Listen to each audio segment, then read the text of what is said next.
Welcome to Unravel Travel Holiday and Cruise News.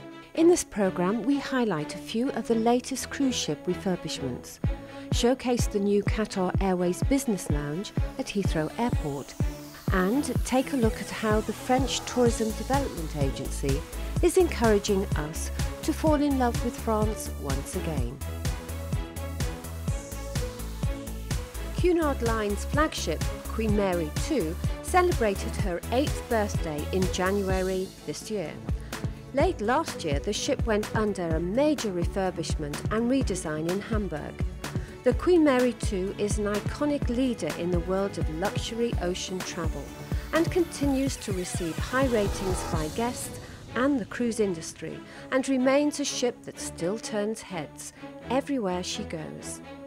The 14-day refit required a team of thousands of workers, replacing the equivalent of almost 10 football fields of carpets and manufacturing about 18 miles of fabric into over 6,000 individual items. All 1,310 staterooms aboard Queen Mary 2 received a fresh look with new carpeting, curtains, bedspreads, and some have received new furniture. The revised design is in keeping with current designs, but with an enhanced sense of comfort that can be experienced in luxury hotels around the world. Queen Mary 2 was recently named the world's top large resort ship in the 2012 Berlitz Complete Guide to Cruising. By continuing to invest in both her technical and hotel areas and retaining her grand status with the largest ballroom at sea, the only planetarium at sea, the first Todd English restaurant at sea, and the largest library at sea, Cunard will ensure a consistently special voyage experience that will meet guests' expectations. Royal Caribbean Radiance of the Seas has also undergone major revitalisation. Its enhancements include new dining and lounges, a nursery, a poolside movie screen, and additional staterooms. Oceania is the latest line to introduce the all-you-can-drink beverage packages on its ships. The package, which was pioneered by Celebrity Cruises, will be introduced early this year on all its ships. From October 2013 until April 2014, the Norwegian Jewel will offer 7-day Western Caribbean itineraries, home porting for the first time in New Orleans. Miami will be the base for 3 ships. The Norwegian Epic will sail 7-night Eastern Caribbean itineraries from November 2013 to April 2014. The Norwegian Pearl will sail 7-night Western Caribbean cruises from October 2013 to April 2014. And offering a longer cruise option, the Norwegian Sun will sail 10 and 11-day Southern Caribbean cruises from October 2013 to April 2014. Norwegian Dawn returns to Tampa and sails 7-day Western Caribbean cruises from 2013 to April 2014. MSC Cruises has announced that for the first time it will be adding Cork and Dublin to 4 new itineraries next August and September. With no-fly cruising becoming increasingly popular, Irish passengers will now be able to enjoy a cruise on board the luxurious MSC Lyrica without the hassle and additional expense of having to fly to their embarkation port. Customers can embark and disembark in Cork. They will be able to visit Dublin for excursions, while ship visits will be available for local residents and visitors alike. Travelling around the UK and Ireland, the French Tourism Development Agency met with key media representatives to promote new initiatives for France during the coming year. We're trying to have actually people to fall in love in France again, and for that we'd like to highlight a few particular destinations like Auvergne, where you can, for example, rent a classic car and just discover the whole scenery of the volcano, or the Ile de Ré, which is off the Atlantic coast at the latitude of La Rochelle, where you can, for example, live without a car during the whole time of your holiday and just go around cycling, which is actually a wonderful thing to do when you live in a big metropolis. Another area that I'd like to highlight is Marseille, because in 2013, Marseille is going to be European capital of culture. And they just launched a new program, you know, with a lot of new artistic and cultural discovery. That would be maybe more targeted to empty nesters, people who tend to travel without their kids. Why don't you discover the Riviera again and venture, you know, beyond Nice and Monaco and go explore the backcountry and learn how to make perfume. And finally, think about late spring skiing in high altitude resort like Alpe d'Huez. Get more time on the slopes and enjoy a hassle-free journey that's greener and more convenient than going by air. Many overnight trains take you right into the heart of your ski resort, delivering you to the slopes just as the lifts open, with no irksome waits at check-in or airport transfers eating into your snow time. Whether you're looking for the sophistication and glamour of St. Moritz or the unbridled mayhem of Mirabel, the train is an increasingly popular travel option. Nothing could be easier than reaching Les Arcs by rail. After arriving at Bourg-Saint-Maurice station, simply wander to the funicular railway next door and you'll be right in the centre of one of Europe's finest ski resorts in just 7 minutes. But whether you fly or travel with a ski tour operator, this state-of-the-art French resort's 264 miles of piste have something for skiers of all ability, as Owen Corrie reports. Lots of people delight in telling you that Les Arcs isn't a French ski resort at all. Where is the tradition? Where is the long history of farmers living up here? It isn't there, because Les Arcs was built from scratch about 60 years ago.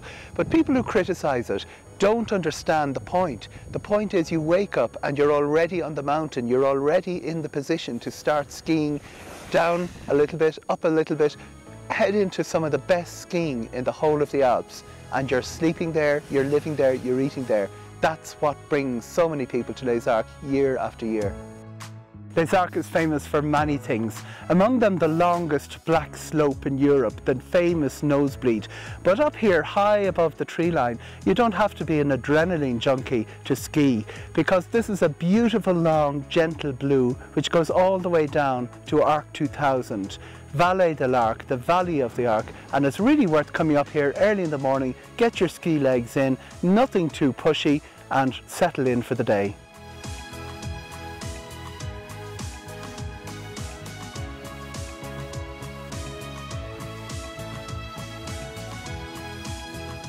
La Grille Rouge is the most famous slope in Les Arcs, but on the other side you have La Grille Grise, and this is where the crowds don't seem to come in the huge numbers. You've got a lovely red slope and a black, a very mogully black. You can choose between them coming down. It's perfection itself. Even when the rest of the mountain is crowded, you'll find a space here to find the silence of the mountain. And now for our final destination features, Karen Creed reports from Val Thorens and Alpe d'Huez.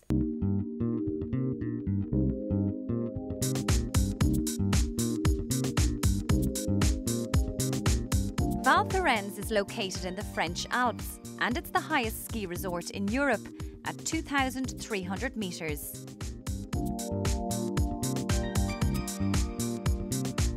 The resort forms part of the Three Valleys linked ski area, with over 600 kilometres of piste. It's a modern, purpose-built resort with an excellent snow record and superb skiing and snowboarding to suit enthusiasts of all abilities and skills. Skiing starts from the middle of the village, while those who want to go further afield can purchase the Three Valleys Area Ski Pass, offering access to the network of runs around Val Thorens. Val Thorens is excellent for beginners, with many wide, gentle slopes and a local area lift pass covering just the Val Thorens region. There's a dedicated learning area for beginners and the local ski school enjoys a high reputation. This is a real paradise for intermediates, with many red and blue runs to test their skills. There are good cruising blue runs from Val Thorens to Les Meunières for a change of scenery. Experts can enjoy a number of long, steep descents, plus high-altitude powder and glacier skiing. You can enjoy world-class mogul bashing on the long Black Run. Overall, there are numerous opportunities for advanced skiers. Val Thorens is a popular resort for boarders, attracting them in numbers each season. There are slopes to suit all abilities. There's also a fun park with a half-pipe and sound system, which hosts weekly competitions. Val Thorens is one of the liveliest French resorts at night. There's a great selection of bars, restaurants and clubs to suit all tastes. Après-ski lasts throughout the night at some of the most popular bars, including the Frog and Roast Beef, the Snesco and the Ski Rock Cafe. Restaurants include the Scapen Pub for pizza and pasta, Chalet des Glaciers for gourmet cuisine, and Les Clarines for a special night out.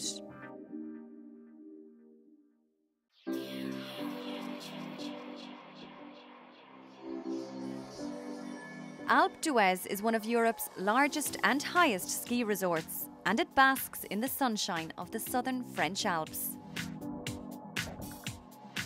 With its groomed slopes spanning 240 kilometres, this resort offers superb skiing for every level of ability, from the large beginners area to the famous 16-kilometre Sereine Run. For beginners, the ski school caters for all ages. Instructors have a reputation for excellent guidance, and there's a large beginners area covering gentle green slopes that are ideal for newcomers to the sport. There's also an abundance of blue and red runs, which offer endless choice for intermediates. You can test your skills on the long cruising slopes that take you down to the satellite villages of Villars and La Villette. The lift pass offers the option to ski in Les Deux Alpes and Serre Chevalier, offering numerous possibilities. Some real challenges also face the expert skiers, not least the Sereine Black Run. At 16 kilometres, it's Europe's longest, and it descends from a height of 3,330 metres on the glacier. Snowboarders will also be in their element, with some gentle nursery slopes for beginners and a varied terrain for the experts. Chic and vibrant, Alpe d'Huez has a wealth of shops, restaurants, cafes, bars, discos and other après-ski attractions. The resort has a relaxed, friendly atmosphere and a reputation for good snow all season long. Alpe d'Huez is world famous as one of the main mountain stages in the Tour de France. It has been a stage finish almost every year since 1976.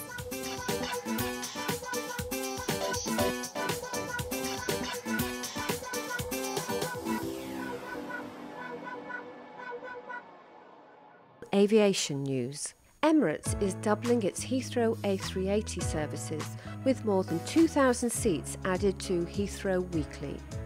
Emirates will become London's Heathrow's largest A380 operator this year, with 4 of the double-decker aircraft to serve the airport daily. The deployment means 4 of Emirates' 5 daily Heathrow flights will be served by the A380, twice as many as any other carrier. Emirates have also commenced a daily flight from Dublin to Abu Dhabi. The service enables passengers travelling from Ireland to fly non-stop to Dubai and onwards to more than 100 destinations in the Middle East, Africa, Asia and Australasia.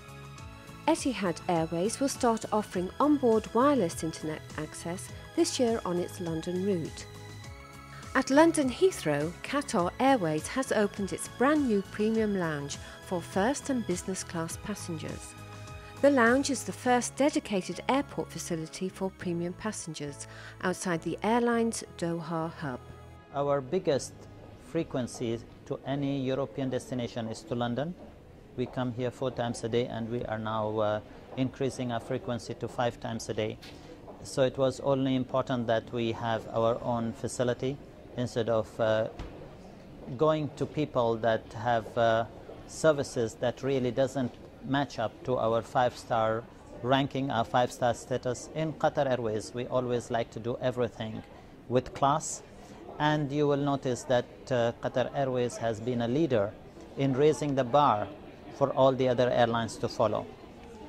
In this, we are very proud, and we will continue doing so. As you already know, we have a premium terminal in Qatar. This is now our first lounge outside our hub, and we hope that with this we will be having similar lounges in other European destinations where we have more than 2 frequencies a day. Qatar Airways has announced it will add a 5th daily flight from Heathrow to Doha in March. The service will be added on the 25th of March to meet the demand for the Olympics and push connections through London onto Bali, Bangkok, Melbourne and Perth, the latter of which is to be launched in the summer.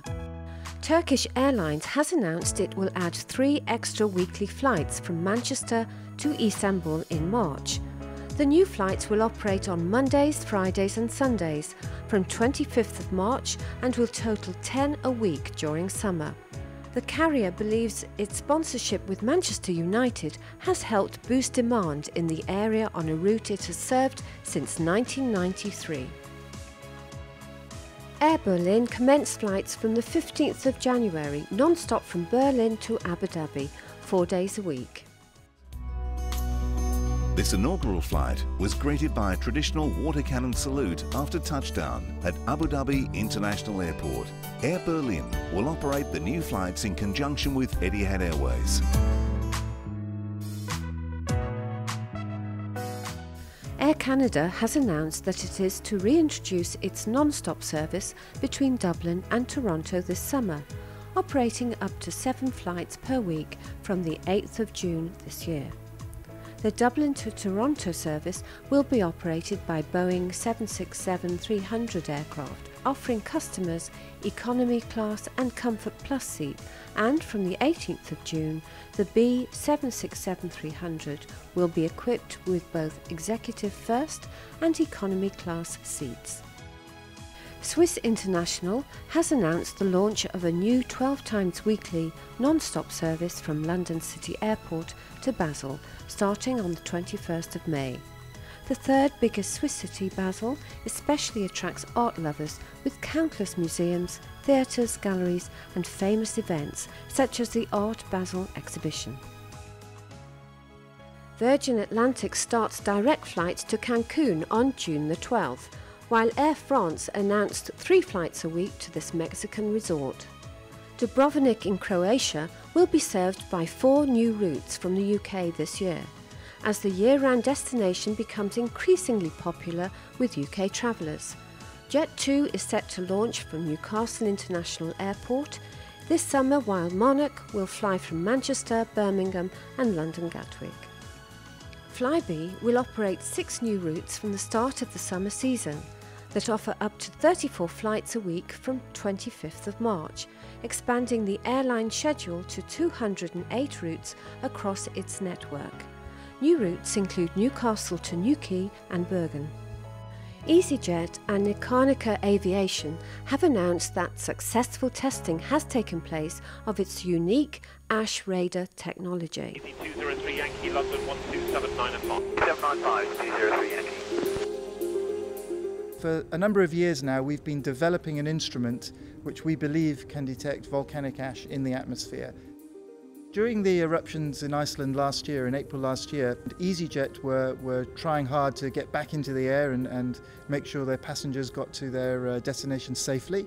And they found me through the web, and their chief engineer rang me up and said, "We think you have an answer to our problem." We decided there was enough there that we could collaborate to develop a detector such that if we had another eruption, we could minimize that disruption caused to our passengers. So here we are today. The instrument behind us here is called the Airborne Volcanic Object Imaging Detector, or AVOID, and it's been purposely designed to look ahead from an aircraft and see the hazardous components in volcanic ash clouds. These are the first trials that we've done. So far everything's going well. We have a very flexible aircraft that can maneuver and take us to any position. It will fly up to 12,000 feet. So this is above the craters at Etna here, which is currently in eruption. And on board we have a monitor. So you basically see a visible image, it's a thermal image, but it's converted into something that we can see with our eyes. And it's able to distinguish ash, the particles that damage jet engines, from meteorological clouds, ice and water. The instrument can image up to about 100 kilometers for an aircraft that's traveling at 30,000 feet, so at cruise altitude or higher, which would give the pilot about 5 to 10 minutes warning. So he's able to tactically avoid any ash. If at the end of the trials we're satisfied with everything, we will move on to a larger trial, which is to mount it onto a commercial jet and fly much higher, 30 or 33,000 feet. Well, I would hope by certainly the end of next year we would have a complete unit, even though it be the first production unit finished. And then what we would do is we would then place an order for a number of units that can be fitted quickly to the wingtip of our A320s, and we would hope that we'd have them available to us in 2013. Scandinavian Airlines has officially been named Europe's most punctual airline for the third year in a row by the independent source FlightStats. Copenhagen is the airline's main hub, as well as being the main port for Baltic cruises. The city has a history that dates back to 1043 and offers a wealth of historic landmarks, significant buildings and interesting sights. And there are a variety of ways to see them. One way is to sit back, relax on a boating trip and watch the city float by. Or a popular choice is to explore on two wheels with a bike tour. All the hotels in Copenhagen, we got bicycles. So the guests on any hotel in Copenhagen, they can have a bicycle, they can rent from the hotel reception, and then they can go around. And every day we have a free tour coming from the main square if they rent a bike from our hotel.